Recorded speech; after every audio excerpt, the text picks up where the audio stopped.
Spoštovani, prisrčen pozdrav iz Domžalskega športnega parka, štadiona ob Kamniški Bistrici, kjer je pred nami druga tekma 27. kroga v prvi ligi Telemach. Morala bi biti to seveda tretja tekma tega kroga, ampak kot gotovo veste, je tista uvodna v Lendavi med Nafto in Mariborom zaradi slabega vremena oziroma posledično seveda slabega stanja igrišča, kjer se je nabralo precej vode, odpadla. Jasno je bilo pravzaprav, da ne bo odpadla tale tekma v Domžalah. Posebej, ko imajo žogo, pravzaprav res igrajo. Tole je priložnost, ki jo ima Sešljar mimo vrat. Prva res prava priložnost na tekmi. Svit Sešljar, krasna žoga. Tudi Luka Kambič in Behir Feta zelo obrambno. Tule je nova priložnost in Celjani vodijo z golom Marija Kvesiča. 1-0 v 11. minuti za Grofe, ki so kronali terensko premoč. Krasno je tu zadev Marijo Kvesič, že prej se je izkazal s tisto asistenco proti Sešljarju. 6. gol, kot vidite tudi na naših zaslonih, za Marija Kvesiča v tej sezoni. No in Celjani so dobili točno to, kar si je želel, jasno, njihov strateg Albert Riera. Tu je asistiral sicer Njeto, toda jasno, v fantasy svetu to ne bo asistiral. Sicer Vuklišević, potem brez prekrška nad Šturmom in proti napad za Celjane Čidi. Čidi beži, Čidi ima priložnost, Čidi mimo vrat. Pomemben trenutek je bil tole za Čidija. Kovnik obrača stran, podaja na Njeta, ki je žogo sprejel na prsih, potem pa predložek Njeta, Svetlin, potem Edmilson in spet za las mimo vrat. Posredoval je v bloku očitno tudi eden od Domžalčanov, tako da bo tole kot za Celjane, pa Celjani ves čas zelo nevarni. Tule zdaj nova priložnost in spet je zmanjkalo zgolj nekaj centimetrov, še en kot sicer za Celjane. Feta z napako za Bukovnik, Njeto potem nazaj, Njeto proti Sešljarju, ki je poskusil strelom. Tu je nova priložnost, Kvesič in tudi tole so Celjani zapravili. Svetlin, Karničnik. Krasno Karničnik proti Sešljarju, ki ima tu veliko prostora. Sešljar, pred njim je zdaj Hemp. Sešljar odločil se je tule, mislim, da za strel k Bravu, toda v letošnji sezoni blesti Tamar Svetlin, ki je zdaj lepo podal. Kvesič je imel priložnost, sprožil je, toda izkazal se je znova Lovro Štubljar. Silva, dolga podaja na Karničnika, v prazno Strajnar, Karničnik prihaja do žoge, Karničnik, Sešljar! Še ena zaključna žoga Celjanov za zmago, Svit pa je zgrešil tudi tole.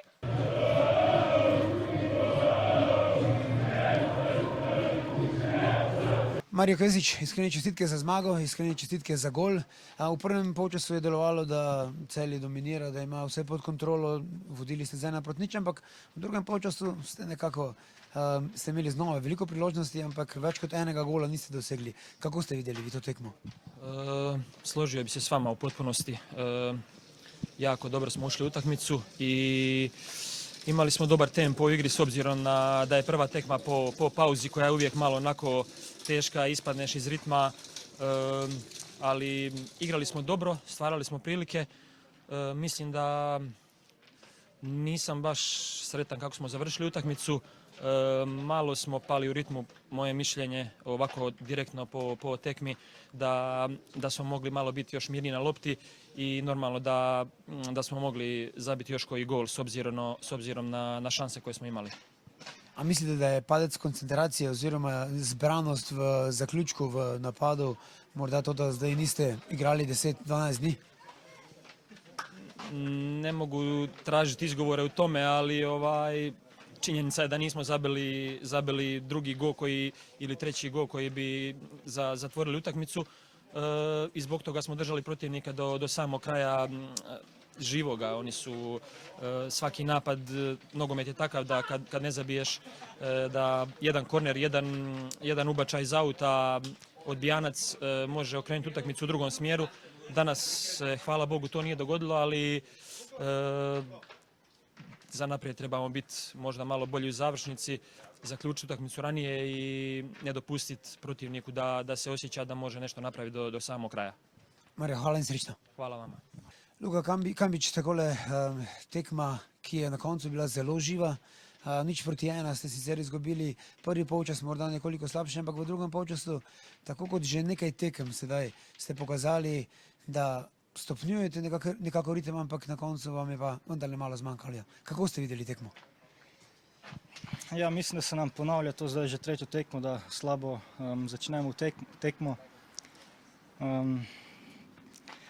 Škoda za ta zadetek, res na koncu tudi Celje, mogoče tudi s temi menjavami, ko so tudi mlade dali v igro, da smo potem se mi tudi dvignili.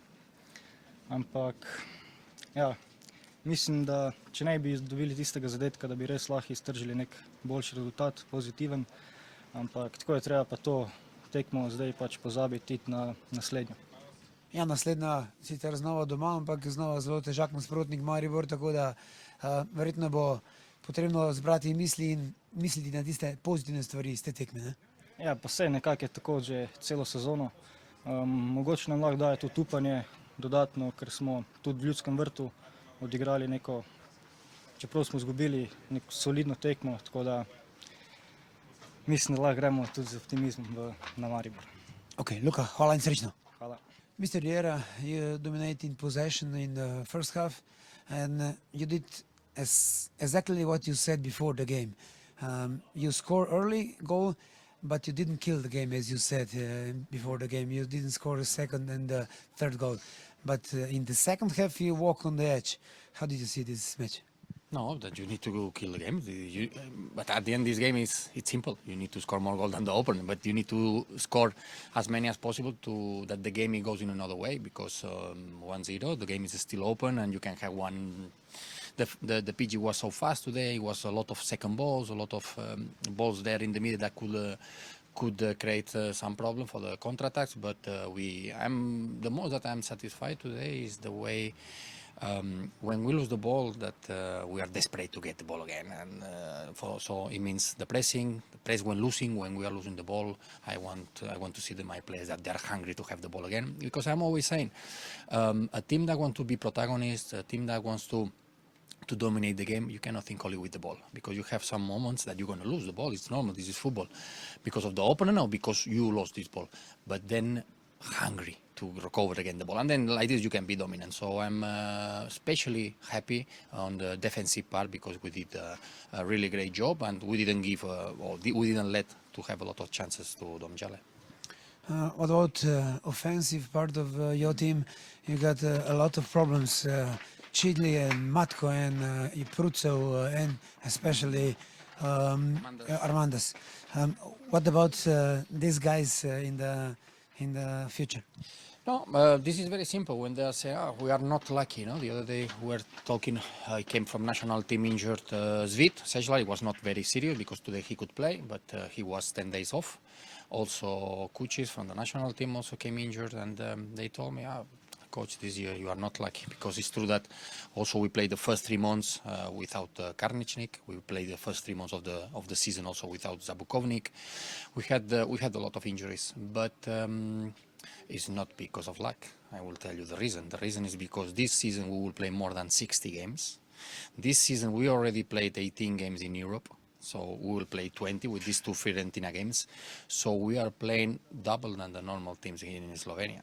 That's simple as that. So you play more games, you have more risks to get injured. So we have 7 players in the national team also.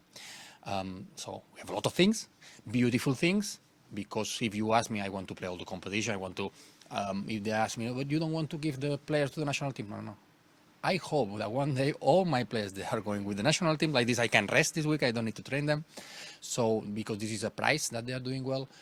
But you are playing many games, and if you play many games, you have risk to get injured. This is football. We need to look forward. I'm here to also to find options, to find solutions. But yeah, we are losing some important players, but we need to look forward. We cannot just complain. So with the players that we have, and we will try to recover the players, as you said, Matko and Igor, that lately they had some issues. But yeah, we have enough players. But as I said many times, we are rotating a lot, because if not happen this kind of situation, and you cannot have 2 players per position at the same level. This is almost impossible, and many times in the league I'm rotating with 10 players, so I hope that they understand that we cannot compete every single game at the same level, because it's not the same. But we will try, and we want to be in all the competitions and trying to win all the games. Mr. Žira, thank you very much. Thanks. Dejan Dončić, takole se nekako pri Domžalah podobna stvar ponavlja kot že na nekaj zadnjih tekmah.